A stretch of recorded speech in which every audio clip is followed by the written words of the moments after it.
Debout Congolais, unis par le sang, unis dans l'effort pour l'indépendance. Dressons nos fronts.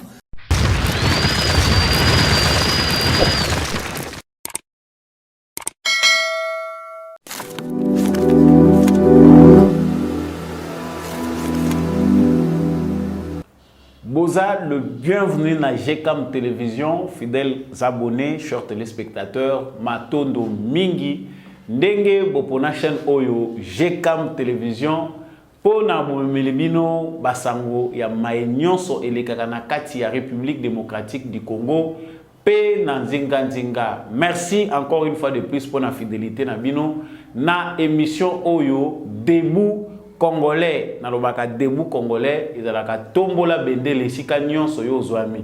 Ozala na Paris, ozala na Butembo, c'est la même chose. Amour ya patrie, muteza opprimer likolo ya nyonso, ozala na Allemagne, ozala na Zambie, na Lusaka, ozala na Angola, ozala na Afrique du Sud.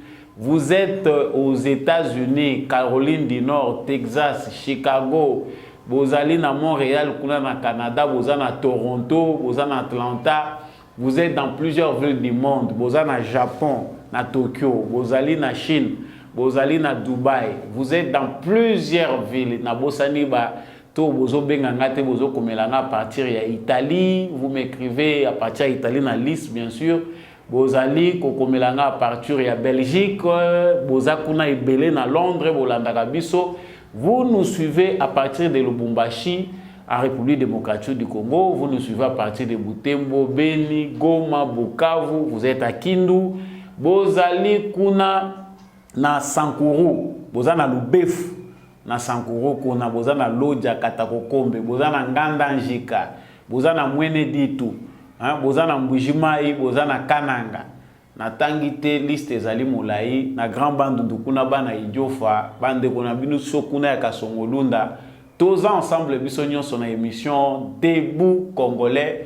Matondo mingi na fidélité, na bino kasi na lobaka va émission oye banda ete justice ya Nzambe moto moko te aishapaka na contrôle nango.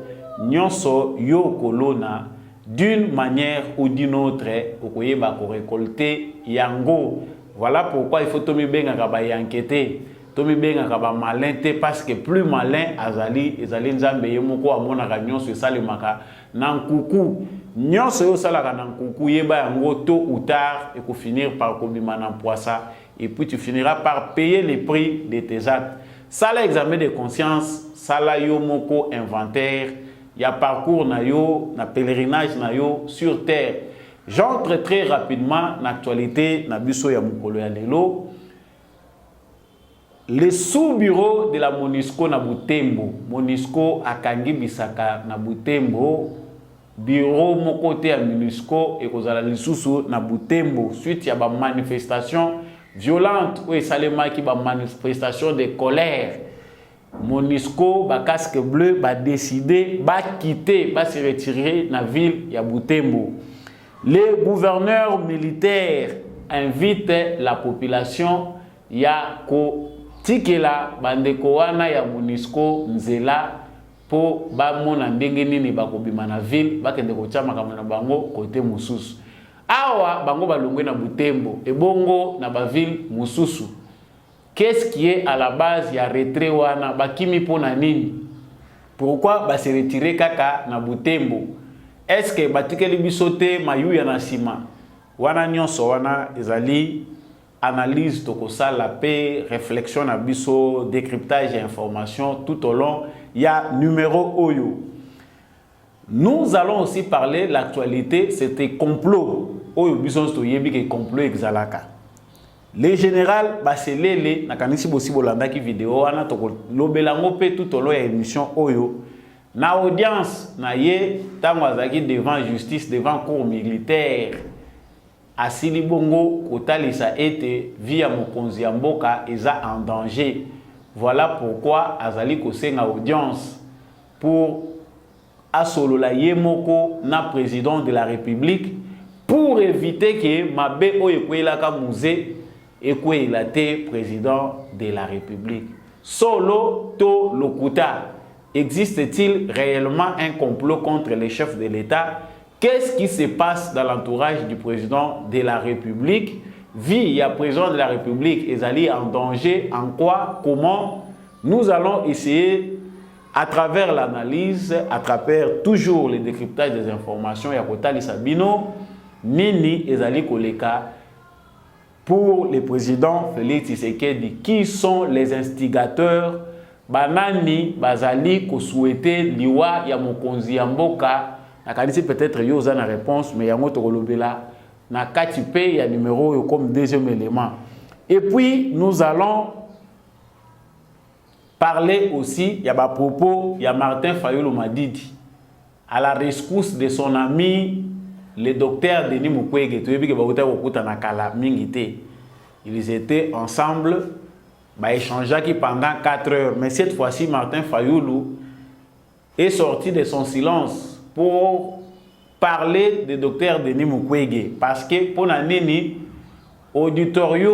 auditoire et Sikawapi, Denis Mukwege alingaki asa la conférence na ye ba pesier accepté yango Martin Fayulu aye pona kolakisa ke esalelwana ezali malamu te ya kopekisa prix Nobel de la paix était asa la conférence était na université ya Kisangani. Il interpelle les recteurs de l'université de Kisangani pour qu'il nous donne les vraies raisons de sa décision. Voilà, chers téléspectateurs, matière Oyo et Kozala à la base pour tout ça, l'analyse, na biso pe décryptage, il y a des informations, ndenge to mesana Kozala yango. Na pesibino matondo mingi ndenge bopoli lisusu, toujours chaîne Oyo, GCAM télévision, et sika ozwami tombola bendele émission ebandi, ndenge toujours to mesana koloba, FARDC toujours na motema. Bienvenue dans le plateau ya ba éclairé. Na uti kotalisa awa ke na Butembo casque bleu bakangi bisaka. En tout cas, ba ville mususu avant na banda analyse félicitations na bana Butembo. Na kaniti penda mu PPV patriotique et la Tibino. Il y a eu des nuits blanches oyo bana Butembo balali na ba minda. Na balabala bazako luka ba ADF, bazako luka ba criminel. Vraiment, cette prise de conscience là, cet engouement là, il y a batu bango moko baye ba ko se prendre en charge que sécurité na biso, ils a d'abord avant tout biso moko to veiller et que l'État azali fruit il y a biso nyonso population na ba dirigeant na mibeko ya mboka. Bana ya Butembo avant événement oyo le katoye ba ki biso nyonso comment la manifestation et salami na ba ville et belé ya Est République démocratique du Congo pour réclamer le départ ya mission onusienne babima. Ces manifestations là bino moko bomoni ndenge nini et se déroulaki comment on a massacré les Congolais par la même mission censée protéger les populations civiles. Jusqu'à aujourd'hui, nous avons observé silence moko de mort, un silence inacceptable de la part de la communauté internationale, de la part du Conseil de sécurité des Nations Unies. Toutes les organisations se sont tues face à ces massacres des populations congolaises par l'ONU. Je vais même révéler ici comment, à travers et ça, les Makambo Oyo, ONU a dévoilé qui face cachée, il y a mafia, Oyo, comment représenter la mission onusienne à travers le monde. Comment finissent certains militaires, il y a ONU, dans un endroit malsain, ils finissent par devenir reçus comme élément, il y a un mouvement rebelle. Mais awa bana Butembo, sakanité, éveil, hein? Quand vous savez que lorsqu'un peuple est en colère pour ses droits, c'est plus qu'une bombe atomique. Ils ont la masse quitter. Mon peuple kaka oyo ba congolais ba sali pression wana, ça a beaucoup compté sur la balance. Même si le complot est là, bazana na kata kovanda, bazako tale la biso na musika, ils sont en train d'observer, de voir. Est-ce que Batikali qui dit Bakolala, qu'est-ce qui va se passer pour nous endormir davantage? Je vais revenir là-dessus. Mais ici, le rôle à MONUSCO a moniqué, ba cortège na bango ils ont soit accepté te na Butembo. Mituka na bango ba na Butembo bazo accepté ango te ekoleka te. Bisika nyonso bazo lekaka vraiment ba mabanga nde za kolandaka bango. Ils ont maintenant décidé après plusieurs examens que bazali kolongwa na ville ya Butembo. Les casques bleus de l'ONU, ils se sont retirés de la ville de Butembo après une série de manifestations qui ont causé la mort d'une dizaine de personnes. Donc, pour se retirer, il fallait que Koufa. Nazong ici dessous dans le but, félicitations à Bana Butembo pour comprendre ce que signifie un citoyen congolais dans le 21e siècle. C'est qu'on nous demande, nous citoyens congolais, n'attend où tozali bazako senga bizonim. So tozaka bato bazako lala bazo la papa ça de la makambo. Sachant que même l'insécurité là, même si le gouvernement fait mieux, tant que nous ne saurons pas nous prendre en charge, le mal va continuer. Les alliés question moko ya mutualisation ya ba effort et ko permettre que population moko soka za éveillé za soudé. Il y a une très forte mobilisation populaire avec les efforts du gouvernement pour mettre fin à l'insécurité. Là, il y aura réussite. Mais pensez qu'il y a des solutions qui viendront de manière unilatérale. Bah, solution est que vous n'avez pas fait ce que dit le gouvernement, vous n'avez pas fait soda, alors que l'ennemi est parmi vous. Gouverneur militaire a bondé les populations.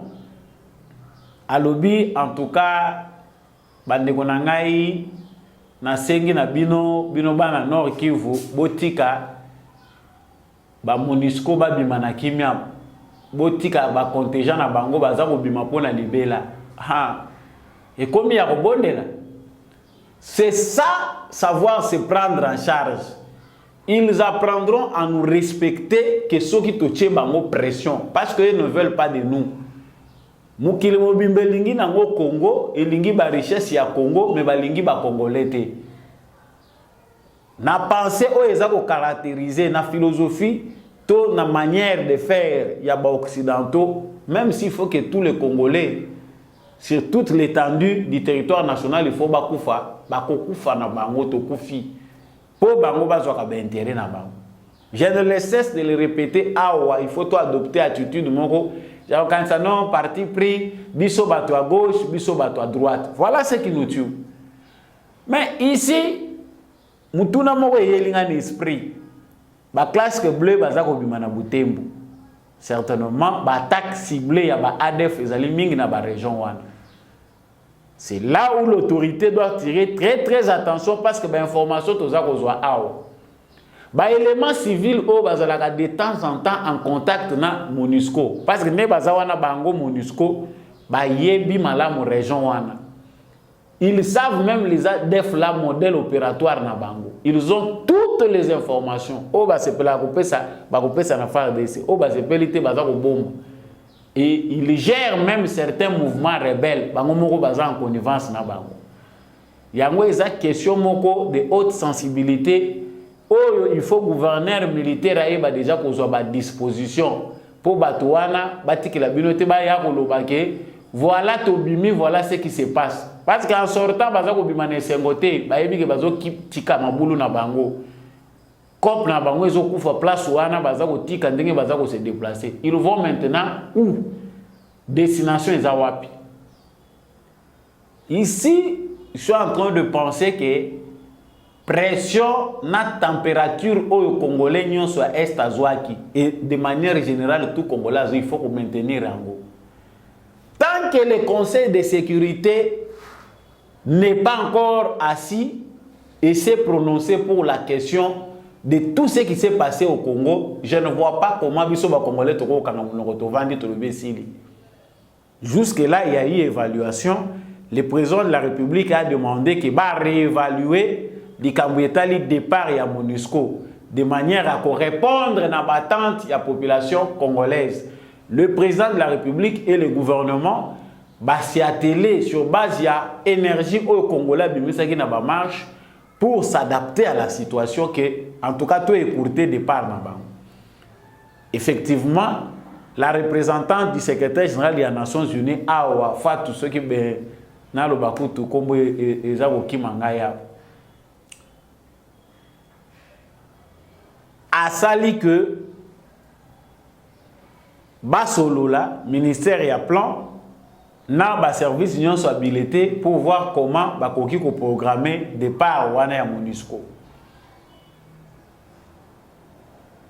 Mais banda oyo bazui ba conclusion depuis bazui ba conclusion wana awana Congo parce que tout est clair selon bango sur base de la résolution des Nations Unies la MONUSCO devait quitter en 2024 mais ce qu'on continue à ba détail la condition oyo bango ba poser ezali que il faut que situation sécuritaire et s'améliorer ezali pe en fonction il y a situation ndenge za ko évoluer sur terrain.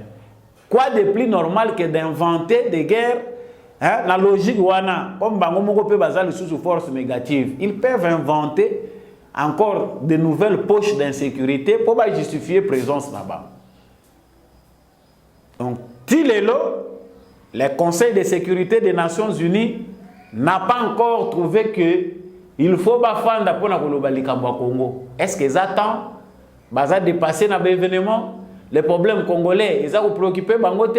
C'est un petit problème où il faut s'occuper de Makamoussous. Pendant ce temps, on parle d'autres affaires. Les affaires du Congo, ils sont toujours relayées au second plan. Vous êtes en Occident, vous êtes aux États-Unis, vous êtes là où ces organisations-là se trouvent. Moment yango ya se mobiliser, vous qui êtes à l'extérieur du pays, quelles sont les décisions au Conseil de sécurité des Nations Unies bazui concernant ce qui s'est passé au Congo. Bazana complot ya kotika biso sous silence moko eza ko s'éterniser pour bala les biso pongi. Parce que a balongwe na butembo parce que ba sentir vraiment que animosité ba population azlingi sou ko sentir présence na bango. Siko bazo ko déplacer mo eza ko zonga na bamboka na bango to ezo kinde na ba ville mususu bo fongola misu. Bande kwa ba ville mususu o Beni o tozawapi. La MONUSCO, les populations de Bunagana n'ont pas besoin de protection.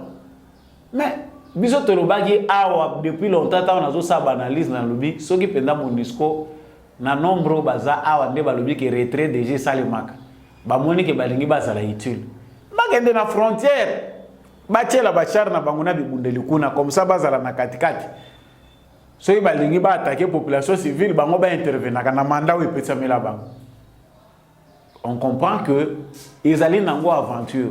Donc bande ko ya Butembo, félicitations à vous pour maintenir cap na pression wana que toutes les villes du Congo maintiennent la pression sur les Nations Unies. Ce qui se trame en ce moment ils en ont faveur na bisoté. Certainement bazo comprendre qu'avec mon PPA Félix Tshisekedi, les Congolais commencent à se comporter autrement. Mais ce n'est pas encore assez suffisant pour convaincre des gens qui sont habitués à la pensée criminelle, à l'agissement criminel, avant même que Bison soit botama. Bison yon soit occupé Congo, et ils avaient déjà cette philosophie-là. Congo bilanga na bango. La décision à Congo et où pas na bango pour leurs intérêts. Tant que nous n'allons pas nous réveiller pour mettre fin à ce cycle, na beta kalisolo wana awa de manière synthèse nazo beta kalisolo na lobby. Bato biso nous bozo comprendre bangote. Les enfants, les petits-fils des esclaves, les descendants des esclavagistes, na ba colonialistes, baza na mentalité o eza légué ba pesi bango na batata na bango. Il faut un fort vent, un vent très fort. Pour secouer ces gens-là, bas à la butée devant une difficulté ou pousser bango, va changer comportement na bango. Aussi longtemps que nous allons penser que ça le la gâteau, Conseil de sécurité, Mikanda, ceux qui battent baza ko loba o comme Mikanda, bokosi. Ceux qui battent comme Mikanda na yebité na niveau ya Conseil de sécurité, ceux qui Mikanda ezali oyo ba koma na Congo te eleki nyonso batiango na placard système ya ba américain na Kagame esalaki ke ba étouffé nyonso ezali rapport pour le Congo. tous les rapports concernant les génocides, les massacres des populations, les pillages systématiques, les invasions des armées étrangères, bafande la yango. Oh, les autres zako mona batumsu bazako bima bazako s'approprier ngo comme loko na bango, ba défenseur ya rapport mapping. Mais il n'y a pas que les rapports mapping. Les rapports mapping d'abord bateau baza bien scientifique bayebi ko la de la bayebi que tout n'a pas été inclus là-bas. Biso Congo tozali victime d'injustice monene de la part de la communauté internationale. Dans le moment où même tokomi olugato réclamer justice, on veut nous fabriquer des gens qui, sous prétexte, ceux qui ont nini, bangonde mutubaliba malokola avant-gardistes. Ça veut dire que non, voilà, ce sont eux, des mutubaza porte étendard, ils sont des défenseurs, bobi sa rapport. Et ils vont fabriquer des individus comme ça pour que, lorsqu'ils vont prendre des décisions, ben individu on n'a pas malheureux des héros. Parce que quand Mukwege se pense que yende mutakomi des gardiens à rapport mapping, nazo un rapport mapping, alors qu'il est en connivence avec Batouana des Nations Unies, on a minute à commis protéger. Lorsque les massacres des populations, MONUSCO a bandit qu'on tirait sur les populations civiles, qu'est-ce que nous a dit Mukwege? Non, il faut tempérance, c'est beau vendre kimia, il faut éviter de s'attaquer à l'ONU, pour s'attaquer dans le gouvernement. Mais moi, je me demande ce qui est le bozo comme la ganga makamba Mukwege bozo comprendre kaka te. Chaque fois na kotanga komba Mukwege bino boye ko attaquer nga. C'est comme si bino bozana mi bitendi bakangi na misu na bino. Maloba na ya lobaka yango to sa analyse kati. Bon yeba ko zo atanta ko remarquer ba propos na bango ke mutu ta maza ko loba même s'il veut cacher ses vraies intentions. Mais d'une certaine manière, sa façon de dire les choses va trahir ces intentions-là. Ata bombi yango metant to landelika malobane boyebi muto esika batami. Donc ces gens-là, comme des autres, on a minute va commis qu'on sympathiser dans le système des Nations Unies contre le gouvernement congolais sont des criminels, ils ne veulent pas la paix au Congo. Tsoki bino bande konabiso ya est. Tous les Congolais pensent qu'il faut mettre fin, il faut départ à Nations Unies. Bomoni ba Congolais musu na kati qui veulent maintenant tempérer les émotions, qui vous disent t'es botika. Il faut qu'on s'attaque à gouvernement. Ça c'est de la sorcellerie. Nous sommes pris en otage. Tous les gens se libérer dans le système où ils ont botika biso, to sala makamuna biso. Voilà que des voix se lèvent partout pour nous endormir davantage. Moi, je pense que ndenge balongwe na Butembo, boz à la éveiller, même population à Butembo, bateau boza chargé à sécurité na Butembo, bo fongola lisu, likolo ya lisu. Ba jana ba obanda ko collaborer na bango. Po makambo ngai na za kozwa comme information ya moto za koloba.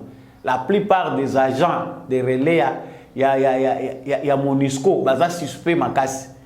Ba jana bango, même certains Congolais recrutés dans l'administration na bango, ils sont pour quelque chose na collaboration ya bato ya MONUSCO na ba groupe rebelle.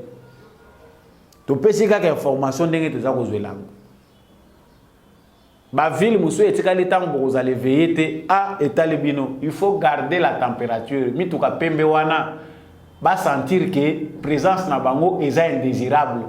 Tant qu'il n'y aura pas de décision pour mettre fin à ces points, tant que les Nations Unies n'ont à la kisimisoté officiellement, qu'est-ce qui est dit de manière concrète? Parce que nous va se référer en 2024.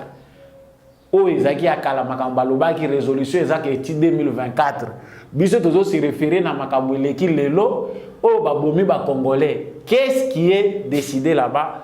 Voilà pour mettre fin à ces points. Tant que vous avez une décision, continuez pour manifester.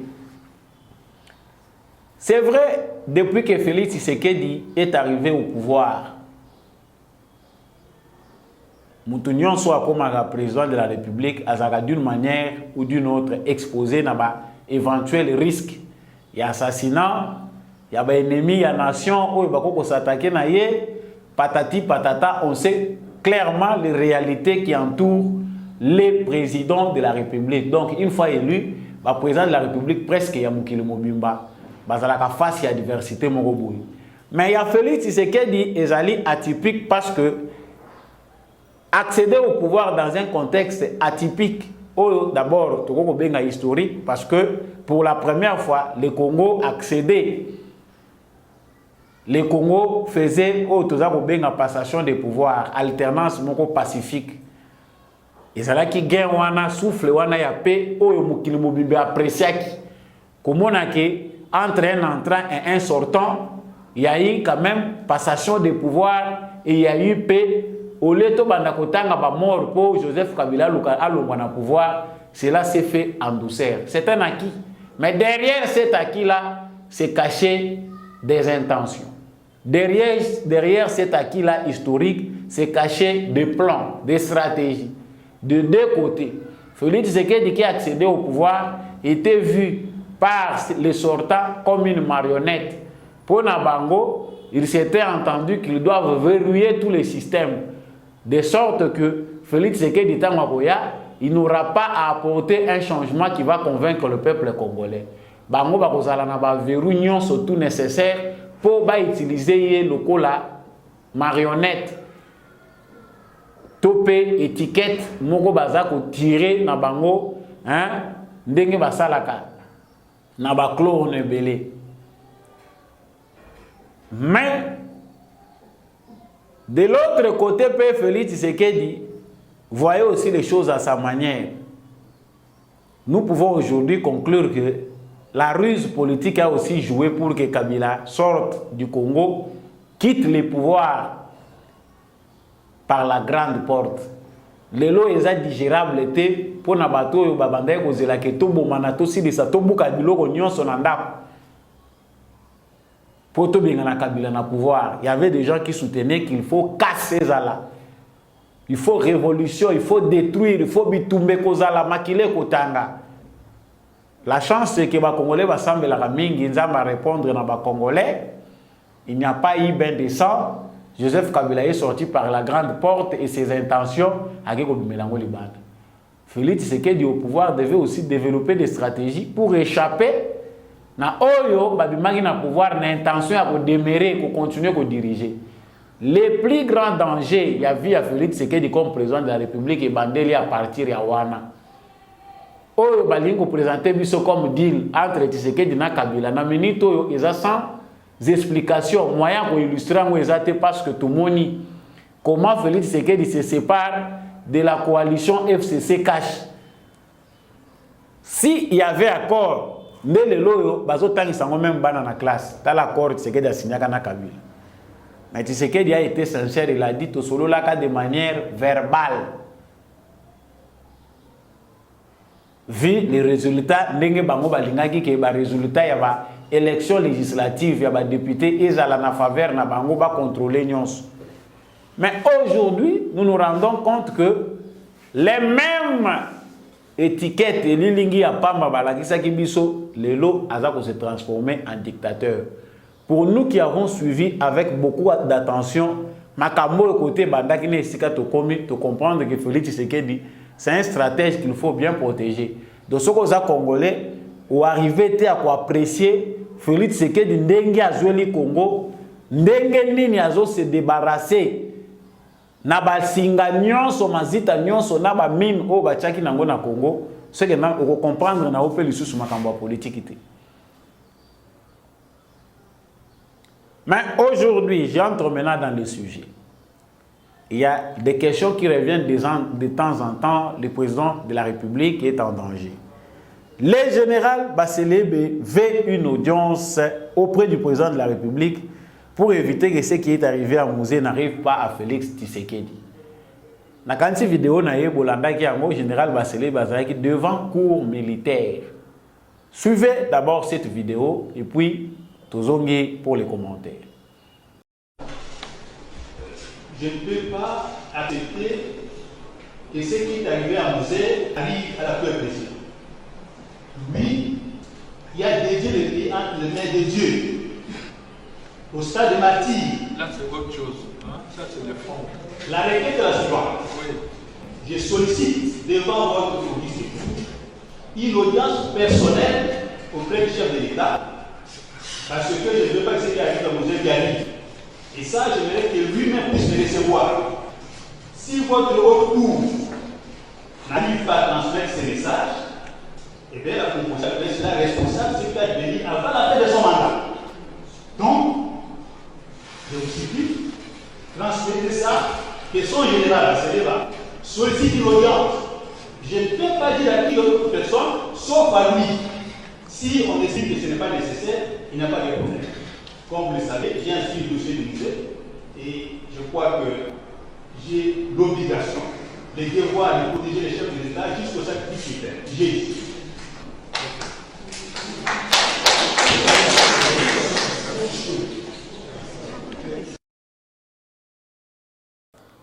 Nakanisi Bolandi général Wana Malam. Vous l'avez bien suivi. Selon le président de la République, après ça, Mboka, Namaboko, Nzambe, c'était Wana Toza Kunati.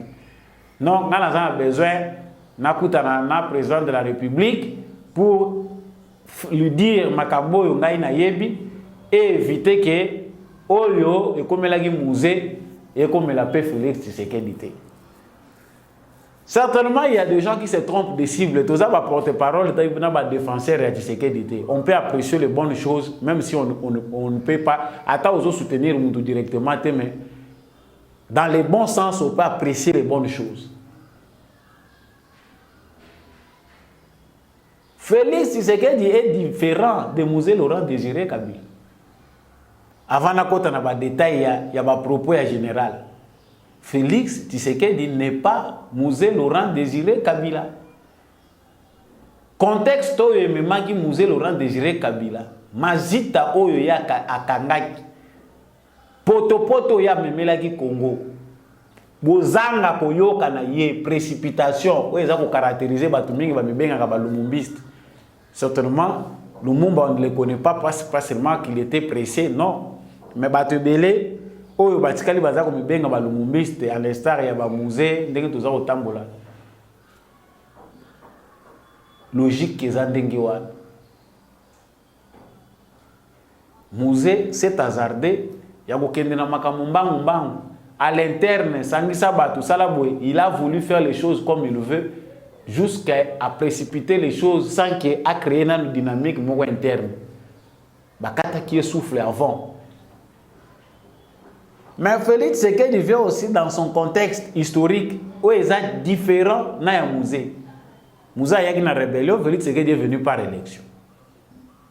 Période où Moussa Yagi na période de Tshisekedi, il y a plusieurs éléments qui entrent aujourd'hui en jeu. Oui, il y a une période, même si les mentalités sont figées sur place. Maintenant, attaquons-nous dans le général. Général Alobi, il faut écouter un Mokonzamboka. Est-ce qu'il a tort? Bon, Mokonzamboka, s'il veut, vous recevoir à Koko Yambayo, Yebisaye, que Vina est en danger, Azo risque à finir le musée. Mais le président de la République, Félix Tshisekedi, chaque jour vit en danger. Ça, ce n'est pas un secret. Pour un bateau, bayebi. Kozala, le président local Félix Tshisekedi qui a l'intention d'inverser la courbe des antivaleurs. Toyebi ke na Congo, batu nyonso na Congo, ba mesana ko lela na lolenge ya mabe pour tous ceux qui se sont retrouvés au Congo en politique comme dans les affaires à l'époque de Joseph Kabila. Ba faire na bango eza florissante, ba kimi Congo ti. Ce sont des gens qui touchent d'une manière ou d'une autre des gains injustes, qui pillaient aussi le Congo de manière à système kabilatique. Inverser cette courbe-là, et que ça, que Moutou Azala, bête noire, Azala l'homme à abattre. Sur le plan international, tous les mafieux du monde savent que le Congo est un non-État. Tu passes directement jusque dans les mines. Parce que dans la forme, le Congo, c'est la République démocratique du Congo, État souverain avec une constitution et des lois, une population, point barre. Mais dans le fond, le Congo était une jungle. Oyo mutu nyonso soko zaka na makasi na yo ba pesi au moins parcelle de pouvoir au Komigangi. C'est-à-dire nous avons eu des petits dieux partout qui ont fini par enterrer l'État congolais. Maintenant, prenez le Félix Tshisekedi dans le contexte qui est dans instauré l'État de droit. Même si vous avez une classe à droite, vous avez une science politique, parce qu'au Congo, pendant tout ce temps, système injuste et perduré, nous avons fabriqué des rois, des petits dieux qui aujourd'hui ne veulent pas de la présence de l'État, ne veulent pas d'une justice équitable, ne veulent pas que Batunion se retrouver. Mais le président de la République serait déjà en danger face à des gens comme ça. Ce sont ces gens-là, y compris principalement les kabylistes, qui comprennent, qui ne jurent que par la mort de Félix Tshisekedi. Les kabylistes, chaque jour, ils vont dire Tshisekedi n'a pas plan na bango. Dès que vous calculez l'élection, ce n'est pas que Kabila Zonga, non, ce n'est pas que Zonga y a voie normale, que Kabila peut aujourd'hui retourner et postuler aux élections. Ça, c'est une distraction, une façon de dire les choses. Mais dans le fond, ce qu'ils veulent, c'est la mort physique de Félix Tshisekedi. Il est bien entendu que Bateau Union se va les élections 2023, ils ne savent qu'ils ne gagneront pas les élections. C'est donc que s'approcher dans les alliés que même par erreur, mais quand c'est le temps de Dieu, pour ceux qui croient, que ce n'est pas facile, Nzambe babundisaka été. Ceux qui Nzamba a décidé contre gré ya mukili mobimba, yo zanani poya koboya. Parce que Félix Tshisekedi a accédé au pouvoir. Le monde entier était contre. C'était une surprise pour beaucoup. Namboka batu belé basinga bakangaki na mitema. Batu balobi opposition ceux qui ont pouvoir to kobeta maboko, opposants ont pouvoir mitema batu yindi. À l'extérieur, le monde était divisé. Mais quand Dieu dit c'est maintenant, ça s'est fait. Pour ceux qui ont un niveau élevé de spiritualité, ils vont comprendre de la part Kubanda Bisika Félix Tshisekedi Abandi, na Bisika Komi,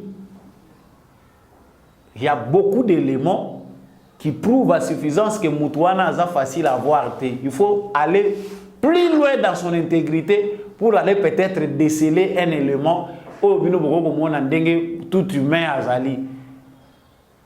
Mais quand Dieu est là, il y a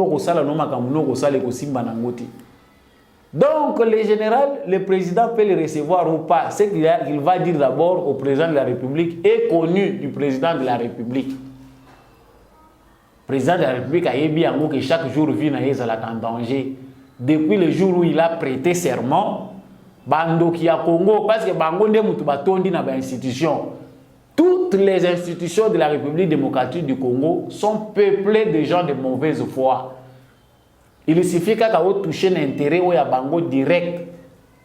Mitema na bango yindi babandi ko lukelo ndenge ni bakobomayo. Ce que ça pona makamba ko boma Tshisekedi en tout cas général ya sikezate. To yebi que moi particularité cause na ba propos na ye. Mais c'est du connu. Le président de la République peut ou ne pas les recevoir. Mais c'est du connu. Dans l'entourage du président de la République, il n'y a pas que des gens bien intentionnés. Il y a aussi des gens mal intentionnés qui sont là, en train de travailler en cette défaveur. Pour le président de la République, soit à Koufa, soit à perdre le mandat, soit à échouer à Kanabaction et Belaza Komene. Il y a des gens comme ça autour du président de la République. Il a joué double jeu. Il est là, mais Naboutou a communiqué à Zoké de côté Moussous. Donc, comprenons, chers téléspectateurs, que les dangers ou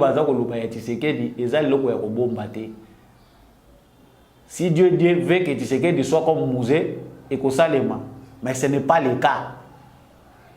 Pour ceux qui savent voir, parce que ceux qui ont c'est facile que Makamounaye Belé mis se koufa. Quand on est aveuglé par les gains injustes, il n'y a plus de sagesse dans ce qu'on fait. Mayele nyonso ya malamu ebunga katamu moto achelo koso na kimoyibi liboso.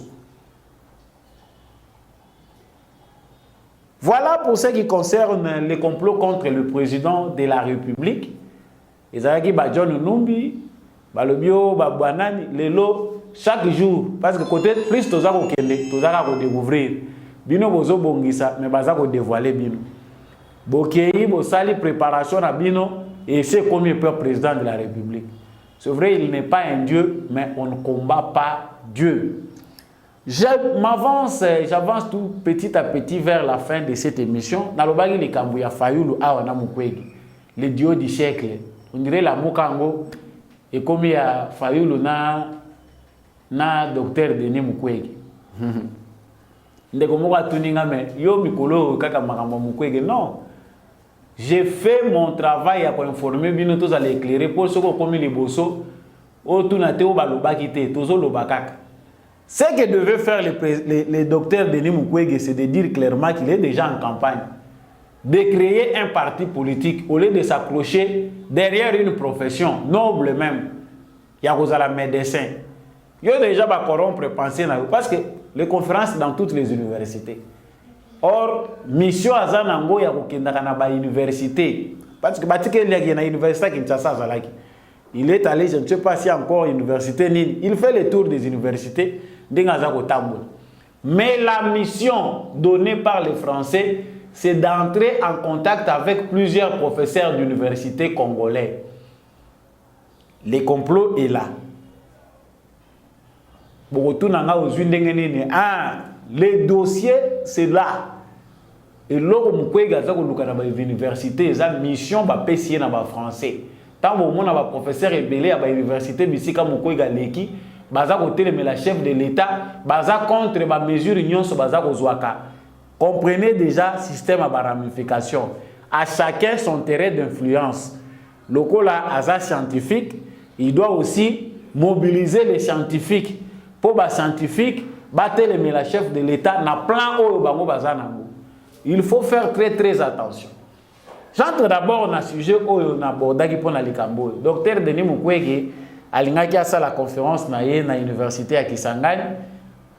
Le recteur de cette université là a pesi ba raison na à lobby.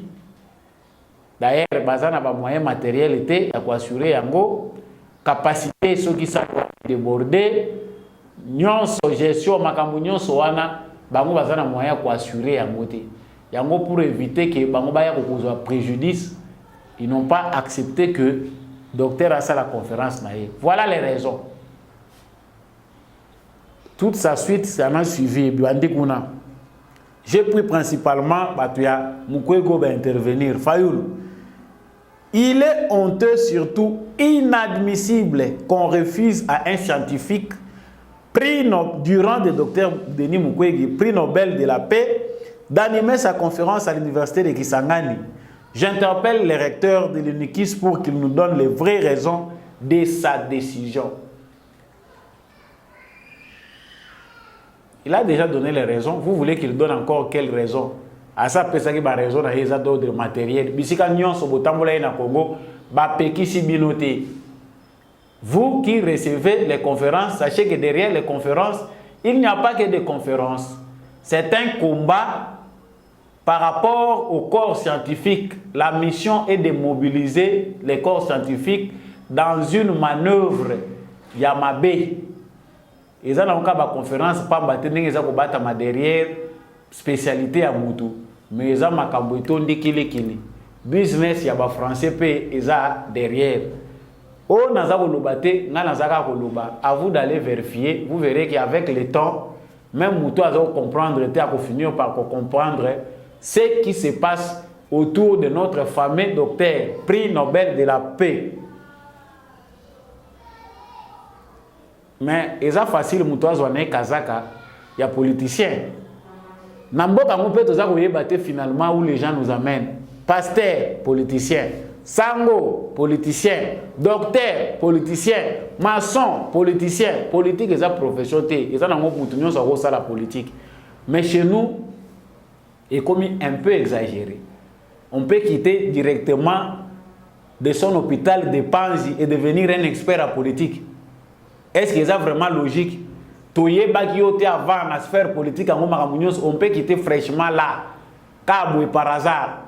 Nous avons dit, merci à vous d'avoir suivi cet élément, ces informations, Bozala Kembele, ya kozela ba information et Outaka et pas Samba Olonga. Vous êtes très loin du pays, mais vous êtes connectés sur ces plateaux de vérité pour rester branché et rester proche de votre pays.